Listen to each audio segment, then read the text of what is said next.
Hello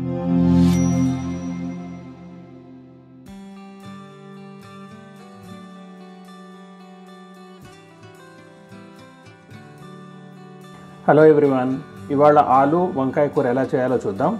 దాంట్లోకి ఒక పెద్ద ఆలుగడ్డని ముక్కల కింద తరిగాను. 3 నుంచి 4 వంకాయలు ఇలా పీసెస్ కింద తరిగి నీళ్ళలో నానబెట్టాను. ఒక పెద్ద ఉల్లిపాయని ఇలా సర్కిల్స్ లాగా తరిగాను.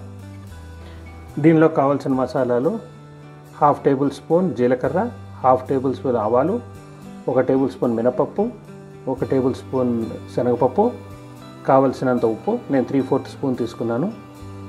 ఎండుమిర్చి 4 పీసెస్ కింద కట్ చేశాను. దీనిలోకి చివరిలో యాడ్ చేసేది అల్లం గ్రీన్ మిర్చి పేస్ట్, దాన్ని నేను తయారు చేసుకున్నాను. కారం 1/2 టేబుల్ స్పూన్, పసుపు 1/2 టేబుల్ స్పూన్, కొత్తిమీర గార్నిషింగ్కి, కరివేపాకు పోపులోకి, కావలసినంత ఇంగువ. దీనిలోకి ఒక 2 to 3 టేబుల్ స్పూన్స్ ఆయిల్ తీసుకుని వేడి చేసిన తర్వాత దీంట్లోకి జీలకర్ర, ఆవాలు, మినప్పప్పు, శనగపప్పు, ఎండుమిర్చి ఇవి వేసి 2 నిమిషాలు వేయిద్దాం.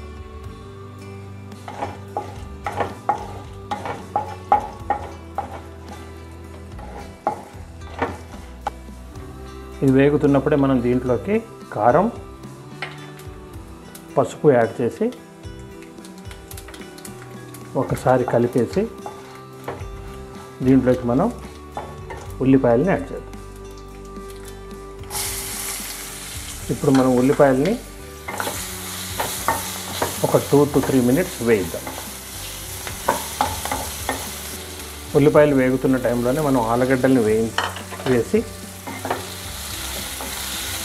ఒక 1 మినిట్ ఇలా వేయించి ఆ తర్వాత దీని మీద మూత పెడదాం.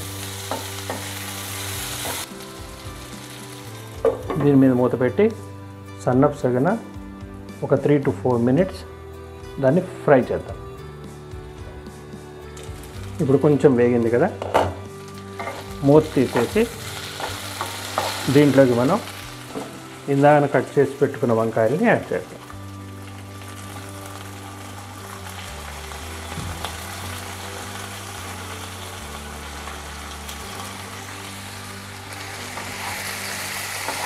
దీన్ని 1 మినిట్ కలిపి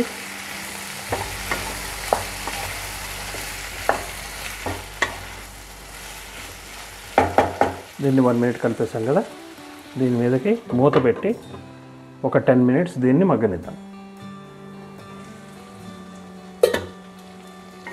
ఇప్పుడు చాలా వరకు మగ్గిపోయాయి కదా, ఇప్పుడు దీంట్లోకి మనం సాల్ట్, ముందర తయారు చేసుకున్న అల్లం పచ్చిమిరకాయ పేస్ట్ వేసి ఒకసారి కలిపేసి ఒక 5 మినిట్స్ మగ్గనిద్దాం.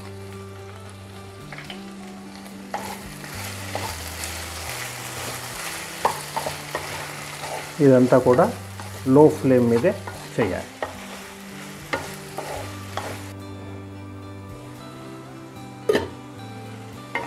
ఇప్పుడు ఇది ఉడుకుతున్న టైంలోనే మనం దీంట్లోకి కరివేపాకు, కొంచెం ఇంగువ వేసి ఒకసారి కలిపి దీని మీద మూత పెడదాం. ఇప్పుడు 5 మినిట్స్ అయిపోయింది కదా, దీన్ని ఇటువంటి గరిటెతోటి కొంచెం ముక్కల్ని స్మాష్ చేసుకుని ఇలా స్మాష్ చేసి ముద్ద కింద చేస్తే ఇది అన్నంలోకి చాలా బాగుంటుంది. ఇప్పుడు కూర అయిపోయింది కదా, దీంట్లోకి మనం కొత్తిమీరతోటి గార్నిష్ చేసుకుందాం.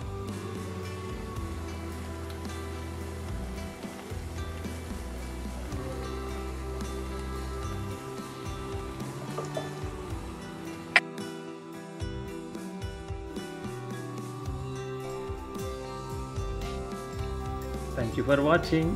మీకు రెసిపీ నచ్చితే ప్లీజ్ లైక్ అండ్ సబ్స్క్రైబ్.